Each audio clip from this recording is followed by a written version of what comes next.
गुंडागर्दी, कुछ 8-10 व्यक्तियों ने जो गुंडागर्दी करी, जिस तरह से मारपीट करी, उसके संबंध में मैं आपसे एक ही बात कहूंगा, यदि इन गुंडों पे लगाम नहीं लगाई तो ऐसा नहीं हो कि इस परिसर में कोई वकील मर जाए और उसके घर वालों को आपको लाश देनी पड़े।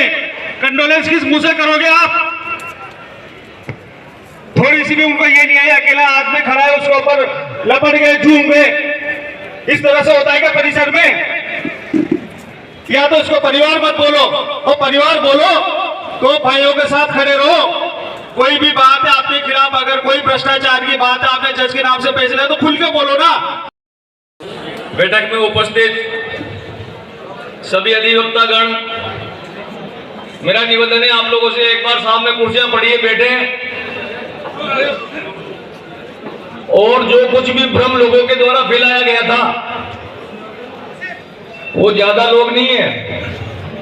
बार एसोसिएशन कोटा 4000 लोगों की संस्था है और 4 लोगों के द्वारा इस बार एसोसिएशन के माहौल को गंदा करके पूरे राजस्थान में कोटा बार एसोसिएशन की धज्जियां उड़ाई गई है, इसको बदनाम किया गया है। 4000 में से केवल 4 लोगों के द्वारा उनको बेनकाब करने के लिए उस दिन जनरल हाउस बुलाया था, और उनको बेनकाब करने के लिए ही आज दोबारा जनरल हाउस बुलाया गया है।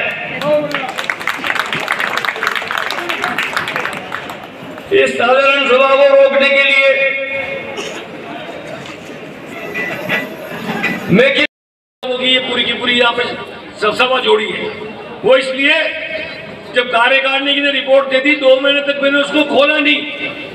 एक दिन जो समिति वाले थे आकर के मेरी छाती में बैठ गए, आपने समिति बनाई थी, हमने रिपोर्ट दे दी, आपने अभी तक खोला नहीं है, हमें समिति में बना करके वो दुश्मन बना दिया, और आप उनके साथ हाथ मिला रहे हो, बड़े आराम से घूम रहे हो। आप तो आपने पीछे से समझौता कर लिया।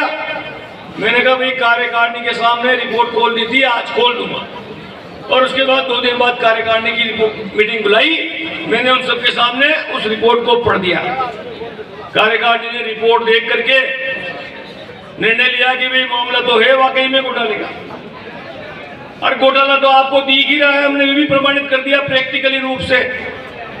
100 से 150 के बीच में हमने टेबल बनवाई, वही टेबल, वही नाप, वही कलर, वही डिजाइन, उससे ज्यादा वजन, 4200 रुपए में बना करके टेबल वाला दे रहा है। हमने एक पैसा नहीं लिया, हमने कहा उस फलाने का नंबर है वहां बढ़वा लो, और उससे सस्ती कोई और बना रहा हो तो वहां बना लो। 4200 में टेबल बन के आते हैं, आदमी तो लगा के यार बेनकाब करेगा, मामला बिगड़ेगा, सदन में रिपोर्ट आएगी तो क्या मुंह दिखाएंगे। और इसलिए जब उसमें ये सदन की जो रिपोर्ट जब पढ़ के बताई, उसमें तो पूरा ही गाटा गोट हो रहा है, कुछ समझ में नहीं आ रहा। रसीद बुक अलग से छपा ली, कैशियर के बयान पढ़े, इसमें तो यार मार्शल रसीद बुक ही नहीं इशू कराया, अपना भी छपा ली दूसरी रसीद बुक। 1 रुपया बार एसोसिएशन में जमा नहीं कराया, 24 लाख रुपए इकट्ठे हुए, अपना आप नगद भुगतान कर दिए, और उसके बाद 45,000 50,000 बाहर में जमा करा दिया। आखिर में हिसाब भी बचाए हमने और ये जमा करा दिए। और इस प्रकार से वो इतने मतलब बिल, न कोई बिल है, न कोई किसी का कोटेशन है, पहले रेट लिख रखी है, बाद में आदमी रेट दे रहा है, पता नहीं क्या क्या मतलब कावड़ घोटाला था। और उनको लगा कि यार इस प्रकार का मामला होएगा तो मामला बिगड़ेगा। दूसरा मामला मेरे चेले हैं, आप जानते हो, अब उन चेलों का रंग आपने यहाँ पे कितनी बार, अरे भाई आरोपी है राम बाबू मोहन वालों, मेरे शिष्य हैं, कितने रंग आप लोगों ने उनके इस पिछले 10-15 सालों में देखे होंगे। यहाँ पर कितनी बार पाँव पकड़ते हैं गुरुजी गुरुजी गुरुजी गुरुजी करके, और उसके बाद समय बदलता है और किस प्रकार से रंग बदलते हैं। सम्मान के नाम पर जिन लोगों ने मजाक उड़ा करके रख दिया है गुरु और शिष्य की परंपरा को, जिन्होंने कलंकित किया है, तो ये दोनों भाई यहाँ पर बैठे हुए हैं। अरे कितनी शिकायतें आती है यार रोज, कितनी शिकायतों को दबाओ, कितनी शिकायतों को छिपाए, कितने मामले आते हैं। मेरे पास शिकायत आई, ये आज कोटा परिसर में जनरल हाउस की जो बैठक हुई है, मीटिंग हुई है, खुले मैदान में हुई है। इसको लेकर क्या संदेश देना चाहते हैं? जो अधिवक्ताओं की एकता जो आज देखने को मिली है, इसको लेकर क्या कहेंगे? इसका संदेश तो यही है कि जो 4 तारीख की घटना हुई थी जी कोटा बार एसोसिएशन 4000 वकीलों की संस्था है और 4 वकीलों ने कुछ लोगों को गुमराह करके बाहर से लोगों को ला करके जो गुंडागर्दी की थी और उस हॉल में, क्योंकि उसकी कैपेसिटी 150-200 लोगों की है, इसलिए हमने आज चौड़े में यहाँ पर जहाँ 1500 से ऊपर लोग थे उन सब लोगों के सामने वो सभा करके और वकीलों ने आज इस तरह से एकता का परिचय दिया। ये कोटा की जनता के लिए, राजस्थान की जनता और वकीलों के लिए मैसेज है कि कोटा की बार एसोसिएशन एक है, एक थी और एक रहेगी, संगठित है।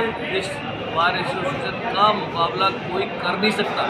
2-4 गुंडे बदमाश तत्वों से, असामाजिक तत्वों से इस बार एसोसिएशन की एकता और अखंडता पर कोई फर्क नहीं पड़ेगा। यही हमारा आज का मैसेज है। 4 तारीख की जो घटना को लेकर जिनको निष्कासित बार एसोसिएशन द्वारा किया गया है, क्या वो निष्कासित रहेंगे या आप पर उस पर कोई ना कोई चर्चा होगी? आप आज यहाँ पर थे, जिनको बार एसोसिएशन की कार्यकारिणी ने निष्कासित किया था, उनके ऊपर आज बार एसोसिएशन की साधारण सभा जिसमें 1500 वकील थे, उन्होंने मोहर लगाई है, उनके कृत्य को अनुचित माना है और कहा है इनको परमानेंट निष्कासित करो। ऐसे लोग बाहर की व्यवस्था के लायक नहीं है। अभी वर्तमान में जो लंबे समय से न्यायालय की भूमि को लेकर जो विवाद चल रहा था और इस कार्यकारिणी के समय में वो उसका निस्तारण हुआ है, यानी सेना ने एनओसी दिए, यानी आधुनिक न्यायालय की शुरुआत कोटा में होने वाली है।